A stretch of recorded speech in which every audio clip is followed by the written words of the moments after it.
Okay,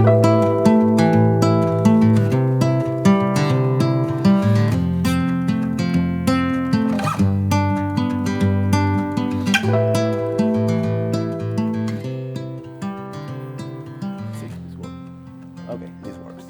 Okay, hello, thank you for attending. My name is Esteban Maringolo. I am a software engineer at Instantiations, and today we will be talking about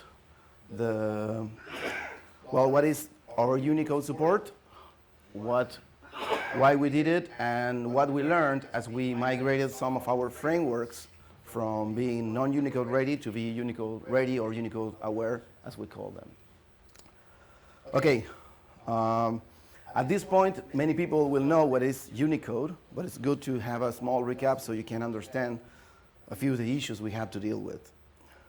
Well, Unicode is meant to be the universal character encoding standard. It has its origins back to when a couple of folks working at Xerox and Apple basically wanted to start this like almost 30 plus years ago. It has a basic we call architecture.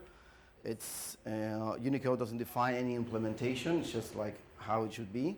It has the abstract character sets, like for instance the different groups of characters, the different scripts, because Unicode is not specified in terms of languages, but it's in terms of scripts, because a single language can have several scripts, like for instance Japanese can have kanji, can have many others.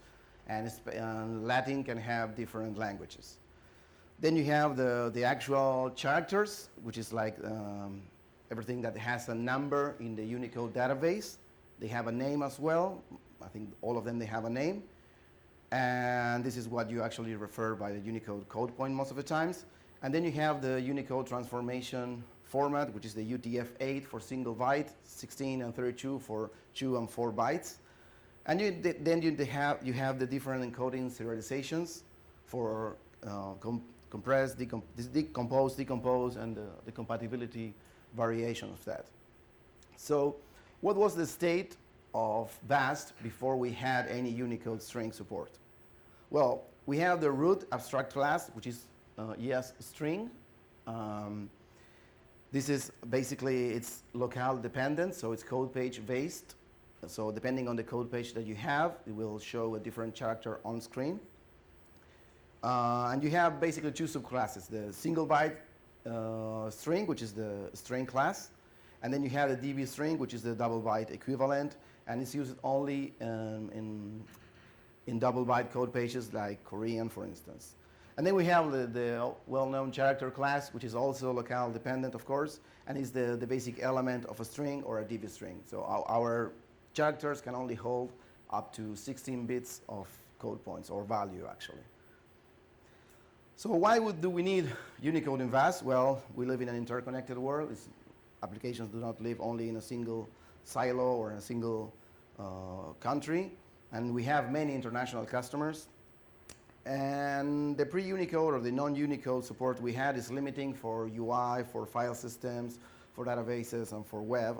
Of course, we have encoders just to gap these differences, but the ergonomics are not very good, or are not ideal, not very good.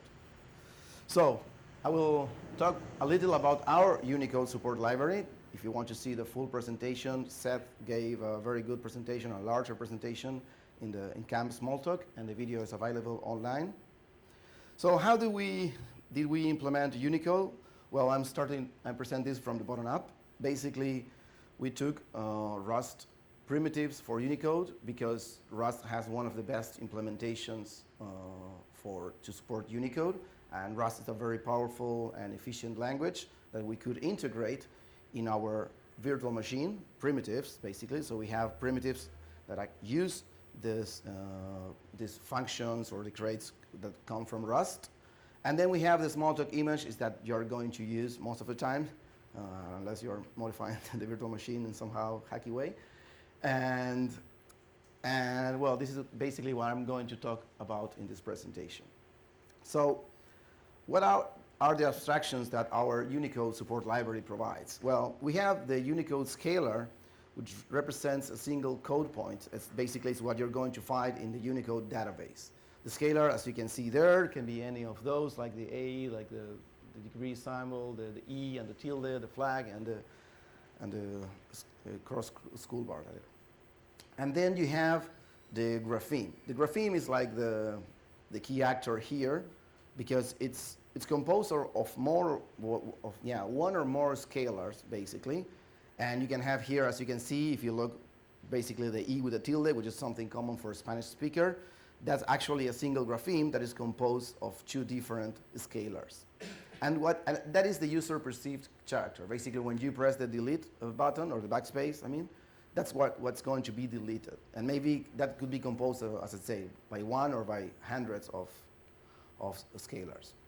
And then we have the Unicode strings, which is like basically the string that's going to be replaced, or basically we encourage the use of this new string class, which is a collection of grapheme, or can be thought as a collection of graphemes. It is mutable and growable, in difference with the regular ES string class objects that actually, when they have to grow, they have to copy it themselves. And it is API compatible with the string, basically. And the good thing is that these Unicode strings have a concept of an internal storage, and this internal storage is always validated UTF-8. Well, what other things we provide? Well, we have normalization for all the different normalizations that I described before. We provide canonical equivalence. That means that you can have an E with a tilde, a grapheme with an E with a tilde that is composed of two scalar, and then you can have an E with a tilde, which actually is also another code point in itself, and they will both be considered a single equivalent for most uses. They are hash sensitive, and that's everything that's handled transparently by VAST. We also include the character database, as you can see in that screenshot there. Some of the properties that we actually show to the developer using an inspector when you're inspecting a Unicode scalar, as you can see there. And you can access those properties via an API, basically, we provide in those classes. And we also provide some Unicode-aware tools, like the inspector you're seeing there, and the workspace are, at this point, are Unicode-aware. What optimizations do we have? Well, I mentioned before that we have this concept of a storage. So basically, we have this powerful copy on write feature that, unless you can make a copy of a Unicode string 1,000 times or 100 times, and it will only use extra storage if you mutate them. So basically, there's a write barrier there protecting that. So if you have a 1 gigabyte string, or Unicode string in this case, and you make 100 copies, that's only going to take an extra 32 KB of memory in the object memory. And we also have this single instruction, multiple data algorithms that basically provide hardware level parallelism that we can use and actually leverage. So for instance, if you are going to use things like includes or include substrings, they're actually really fast. Like, I don't know, it was something in the order of 20 gigabytes per second on the machines I have.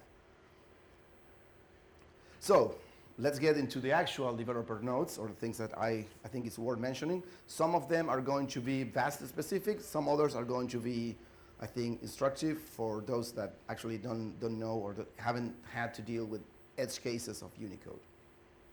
So this is VAST specific. In the current version of VAST, which is VAST 11, the Unicode string was designed to be backward compatible with string, but the string class and DV string are not future compatible, basically. So some operations are not, it has to go in a certain direction, basically. So the strings cannot handle Unicode strings as arguments, but you can pass any string to a Unicode strings, and that will be handled transparently. In VAST 2023, which is going to be our next release, we found that it was actually a burden and something that we hit it several times. So now when you attempt to add a grapheme to a string or div string, which is actually an alien class for those strings, what we're going to do is basically become the receiver into a Unicode string. So what you end up having is that, well, most of that will work. And why, in this case, that might look the same thing on the expression, but down below, basically there's a lot of output going on, so that's why in the current version it wasn't working, but in the next version it will be working. So how we did that? Well, basically we dispatch the comparison when the string, when the argument is a string, we just dispatch it to the Unicode string. This is funny. Unicode defines this concept of case pairs. Basically, you have the concept of a lowercase and an uppercase in pairs, but some code points doesn't have a pair, basically. And this is the case of this German letter that when turned into an uppercase, actually because it doesn't have a case pair, it returns a string because it's composed of more of one code points or characters, depends on how you want to see it. So the first note is that when you're dealing with that, the safe way, if you're doing uppercase and appending to strings, which is something we sometimes do, well, it's better to just go on the safe side, and instead of using next put, use next put all, because it's going to be safer. Otherwise, you might find that actually some error, and we hit this error. It's not here for no reason. This is also funny. I mean, funny once you fix it. It's like Unicode provides different code points for CR and LF, but when they're found together, they're clustered as a single CRLF grapheme, basically. And what does this mean? Well, as you can see in the line above, these two are equivalent, but you have a string with one element, and then you have another element, and the size ends up being 1. And this is basically, I don't know how this was decided, but this is in the rules of how Unicode should be dealt with. And actually, Unicode introduces 2 new things that should be more semantic friendly, which is like the line separator and the paragraph separator that will be equivalent to the break and the closing paragraph tags in HTML, for instance. Those should have more semantic meaning than just a carriage return in a computer that doesn't have a carriage since I don't know how many years now. So if you really had to deal because internally, as I said, we have this concept of scalars. So if you really had to deal with a particular scalar, you're looking for the CR scalar that might be clustered as a single CRLF grapheme, well, we provide ways to switch to grapheme mode, which is the default mode, or to Unicode scalar mode, where actually if you query the size, it will tell you that it has actually 2 scalars, which is the CR and the LF. Well, this is another thing that we found a lot when we migrate some frameworks or actually had to deal with code that comes from other dialects such as C-Side or Neo-CSV, Neo-JSON, and others. And there's this idea that using identity comparison is more performant. And it is not the case in our implementation because characters are immediate objects. So when you do an identity comparison and your object is a Unicode string and you're just comparing with something that's written as, I don't know, like this literal here, well, that thing won't be found because Unicode strings are not composed of characters, they are composed of graphemes. So if you just use equal, graphemes and characters know how to talk to each other just to determine whether they are equal or not. Well, this is also something to be careful with when mixing keys because Unicode string is a different class from string. So if you think that you're actually putting the same string, but one is a Unicode string and the other is a single byte code page dependent string, well, then you will have 2 keys, even if you think that you might have a single one. So the best thing is to normalize. Yeah, you will ask that later. This is a side effect of the thing that we did before that we added to this becoming of Unicode string, basically because you might have objects that are in the instances, instead of using regular strings, they are using Unicode strings.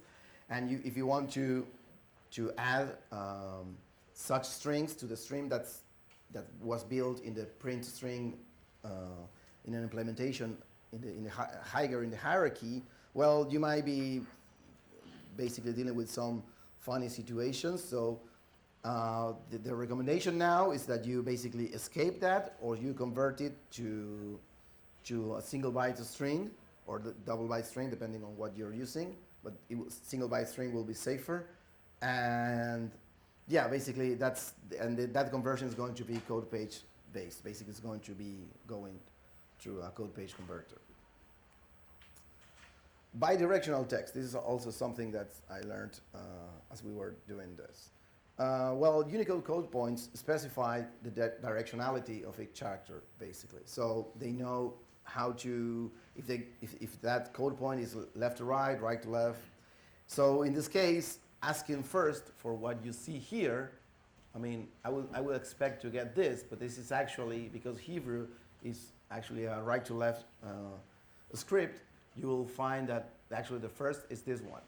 But when you mix different strings in a single one, even if they are right to left or left to right, our Unicode strings will deal with them just transparently, because, as I say, the directionality is encoded in the, is specified in the code point, and that's in the Unicode database.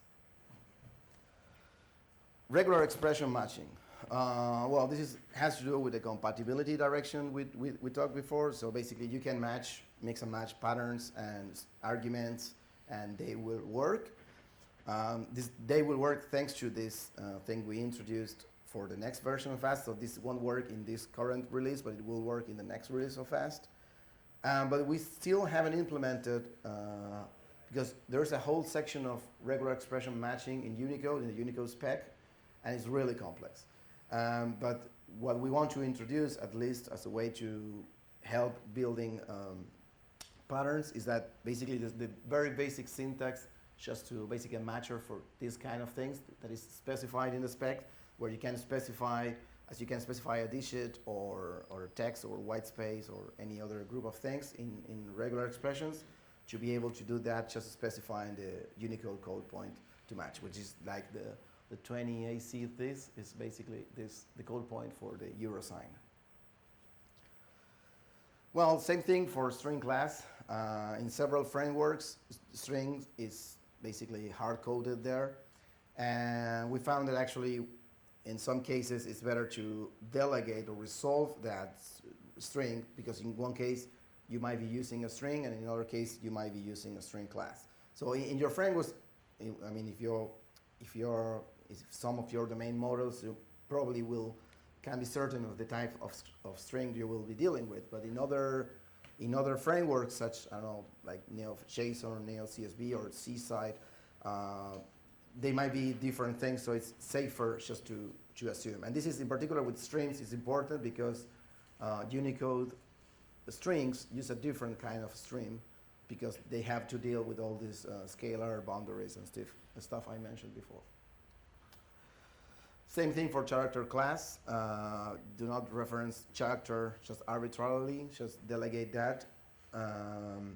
In VAST, both string and Unicode strings provides a character class method that will return their respective element class, which in our case will be a character or a grapheme. So this is for the notes. Try to catch up with the time. What are the next steps for Unicode support in VAST? Well, we are still looking for a good Unicode string and grapheme literal syntax that actually somehow matches the ergonomics of a Smalltalk development. We still haven't found one that convinces us. So that's why now there's no literal for instantiating Unicode strings. We want to extend the Unicode integration in the rest of our tools, like browsers, UI composers. Extend the framework support for the common file system framework we have, for the server Smalltalk, for database adapters, and this also includes Glorp. And this is something that, as VAST provide, we have hundreds of customers that are relying on string. Just we took the path of actually making a new class for Unicode string. It's like kind of it is meant to be a drop-in replacement for string, but it's still, for development tools, it's still not there. So that's it. I hope I made it on time. So he can continue. And Are there any questions? I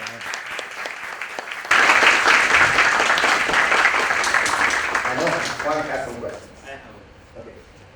Should I pick up? Yes. Well, there was Okay, one. I don't know what. Okay. For the recording. Yeah. Good. Okay, I can speak. Yeah, but we're going to be recording. Okay, so my question was when you said you are using Unicode strings and they are mutable, and I think this is for backward compatibility, or it's a design decision for a string to be mutable. It was a design decision. Why? I don't know. You should ask Seth. Backwards compatible. Yeah. It's a drop-in replacement. If someone's going to say at put. Yeah, that was it. Okay. I could ask many questions. We can talk, yeah, we can talk. Yeah, but one that is perhaps the most obvious thing that you can ask. In your example, you created a dictionary and used it as a string. I cannot hear you, sorry. In one of your examples, you created a dictionary and use string as the key. And that string, you use two keys. One was a byte string and the other one was a Unicode string. But both of them only had, if I saw correctly, ASCII characters. Okay? They have different what? Only had ASCII characters. Well, in that case, In that example. In that example, yes. And you also said that that comparison, equality, and hash work for them. So they should be equal and they should have the same hash. So they should be the same key in the dictionary, at least as I understand it. What's going on?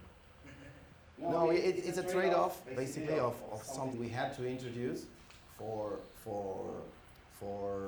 all the compatibility direction that I mentioned before.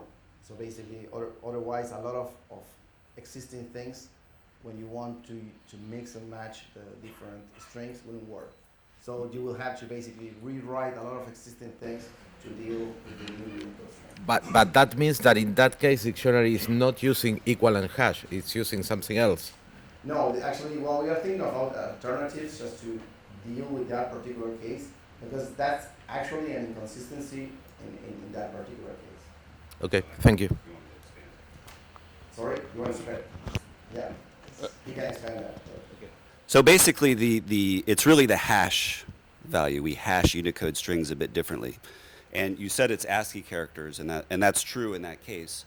But we have to remember that it's really code page dependent. So if in the off chance that it's Latin 1 string, then mostly that would work, because in Unicode UTF-8, the ASCII, in UTF-8, the first, what is it? Is it the first ASCII the first ASCII amount should be the same technically, but we use a different hashing scheme for Unicode strings. But anything beyond that, so say once you go past 128 and above, it could be like the Unicode, in between 128 and 255. If it's Latin 1, it will be equivalent to the Unicode code point. But if it's another code page that like Windows 1252 is slightly different in a certain range, then it will be different. So I guess we could, in theory, have the hash be the same in the ASCII range. But but we don't. So because it would, once we go past a certain range, then it would